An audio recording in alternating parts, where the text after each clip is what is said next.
Celebrating 30 years of phenomenal trend forecasting, 5 times a week, Monday through Friday. Here's Gerald Celente with today's trends in the news. Hi, this is Gerald Celente. It's Wednesday, March 14th, 2018, and here are some of today's trends in the news. On the market front, over there in Asia, down. Europe, mixed. U.S., down. Go over there to gold, bloop, down a bit. Oil, boop, up a bit. Bitcoin, ba-ba-boom, down. Remember, it couldn't stay over that 11,000 mark. And now, because we're not going to allow you to advertise it on Google, following what Facebook did, and more talk about government regulations, they're having a tough time with this. But in the meantime, you're seeing positive movements with other banks around the world taking into consideration blockchain technology and even to the elements of different cryptocurrencies. So it's not over yet, but it has to go strongly over 11,000 for a Bitcoin for this thing to bounce higher. So the downside risk right now appears greater than the upside potential. But again, these things change. On the market front, the Dow was down well over 200 points. On the news that they're fearing a trade war with China. And President Trump tweeted, quote, "We cannot keep a blind eye to the rampant unfair trade practices against our country." And I agree with Trump 100%. I've gone over it over and over again about how slimy Bill Clinton and all the rest, Reagan, they all sold us out. Bush trying to push, quote, free trade, which really gives just the multinationals more and more consolidation and allows us to be workers in Slavelandia as they export our good jobs. And so we could shop at dollar stores back in the United States because that's all we could afford, because the numbers come in to show it. In economic news, the Commerce Department said retail sales declined for a third straight month as households curb purchases of cars and other expensive items. Oh, and guess what's going to happen? As those interest rates go up, they're going to curb purchases on cars a lot more. Yeah, those cars will be parked on the curb. They're not going to move anywhere. So you can see what's going on with this country.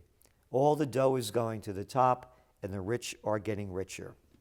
Economists had been expecting a rise of 0.3%.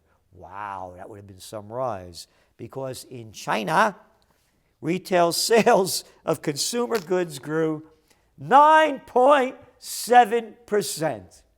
Look at what we're comparing over here. Again, Trump is calling it. They're getting richer, and we's getting poorer. China's industrial output expanded 7.2% year on year. Output for new energy vehicles, NEVs, up 178%. Industrial robot production jumped 25.1%.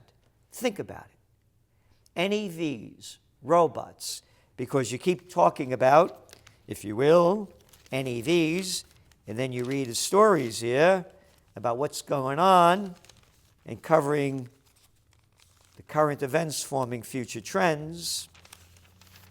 Franco-Japan alliance steps up battery pace. Renault, Nissan, and Mitsubishi aims to make vehicles using solid-state devices by 2025. China, Japan, France, NEVs, robot production, artificial intelligence. Go back to what Eisenhower warned. The military-industrial complex is robbing the nation of the genius of the scientists, the sweat of the laborers, and the future of the children. Could you imagine, rather than spending tens of trillions to kill tens of millions, that the military-industrial complex stole from we the little people, not only our money, but our lives, went into science creating a better future, where we would be. These little stupid, slimy jerks can't even create their F-35, a piece of crappy garbage just like the crap garbage that they are. Can you imagine if this money was going into benefiting humanity and increasing science? How dare you? We got to build a military. Losers. Cats haven't won a war since World War II. Guess you can't count that much, can you? Anyway, moving on to other economic news. Gold, bloop, blop. Still in that trading range, not going anywhere. Same with oil. Those fields keep building up and those stocks keep rising more. 5 billion barrels. And the Organization of Petroleum Exporting Countries also said oil inventories across most industrialized countries rose in January for the first time in 8 months, a sign the impact of output cuts may be waning.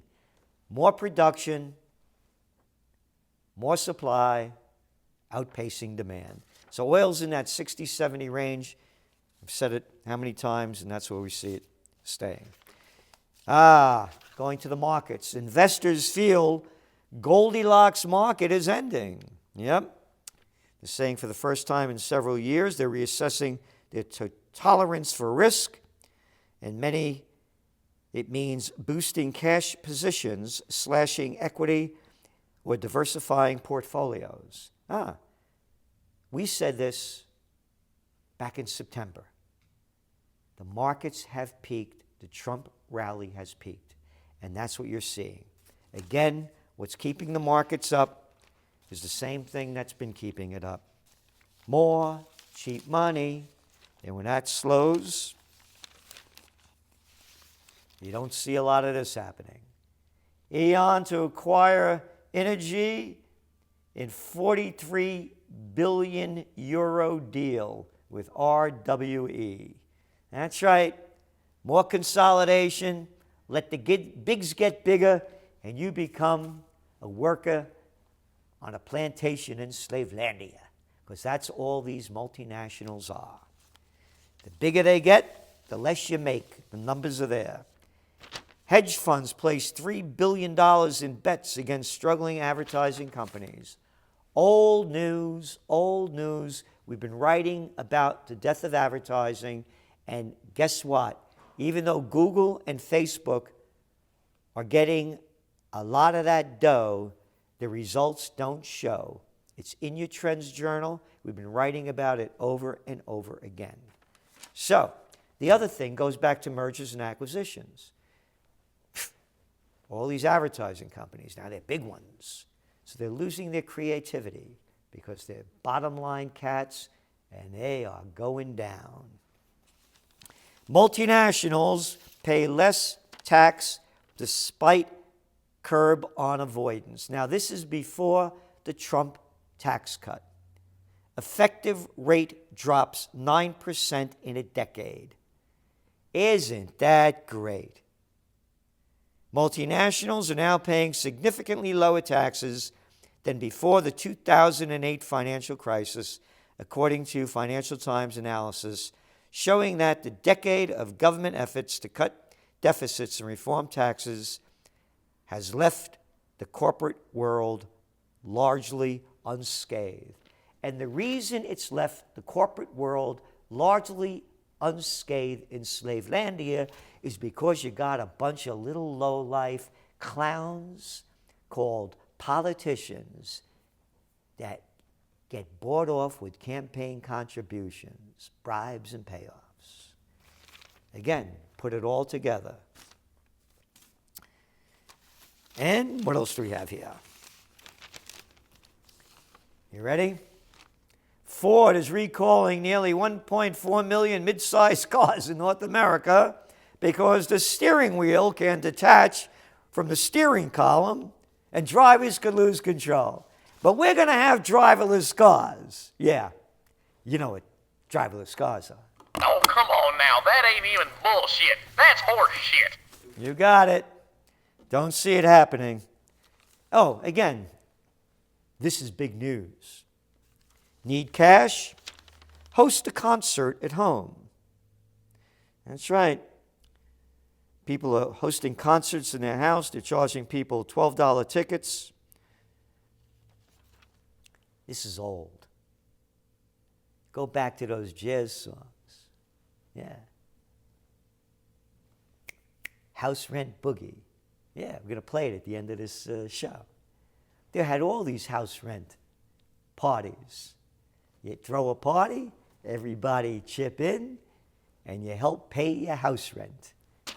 So, it's coming back, but the cats don't know it. They think it's new. And what else do we have here? Ex-Cuomo aide convicted. Oh. Duh. More corruption? Pick a country near you. An extinguished scandal flares, threatening Abe's electoral future. Yep. Prime Minister Shinzo Abe of Japan offered to resign a year ago if evidence emerged linking him to a sweetheart deal. Yep. For more than a year, Mr. Abe deflected persistent allegations that he and his wife were involved in an arcane scandal involving an improper public land sale. Look at the language they use. Improper public land sale. They got the land for nothing that was worth a lot more dough, and they lied their way through it to corruption. Again, name a country near you, there's corruption near you. It never seems to end. How about this, folks? Britain to sell jets to Saudis despite role in Yemen. That's right, we had the prince over there last week to go visit Theresa May, who's in a lot of trouble. Her ratings are down, the Brexit thing's a disaster, as well as the British government. So they need some dough. And what did they do? On the last day of his visit by the Saudi crown prince, Britain approved the sale of 48 highly advanced fighter jets so they could slaughter more innocent people in Yemen. So now the press starts coming down with her. And what does she do? Britain blames Russia for spy poisoning. Quote, the government has concluded that it is highly likely that Russia was responsible for the act against Sergei and Yulia Skripal. Oh, highly likely? Got any proof? We don't need proof. It's highly likely.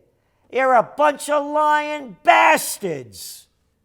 You lie about everything, like Saddam Hussein and weapons of mass destruction. Like you lied about Gaddafi. Oh, like you're lying, lousy English. Sun never sets on the English empire English, huh? And everybody buys the crap. Well, except the Russians.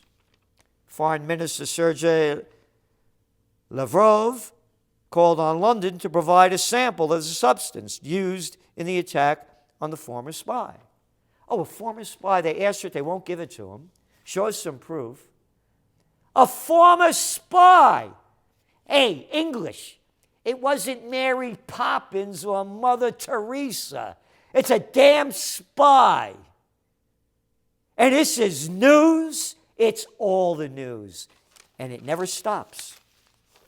Russia trolls try to sink Romney pick. Yeah, when they wanted to pick him for Secretary of State. Romney, slomney, garbage jerk who never gets his way and keeps running for office. Hey, you like being governor of Massachusetts? I think I'll move to Utah and run for senator.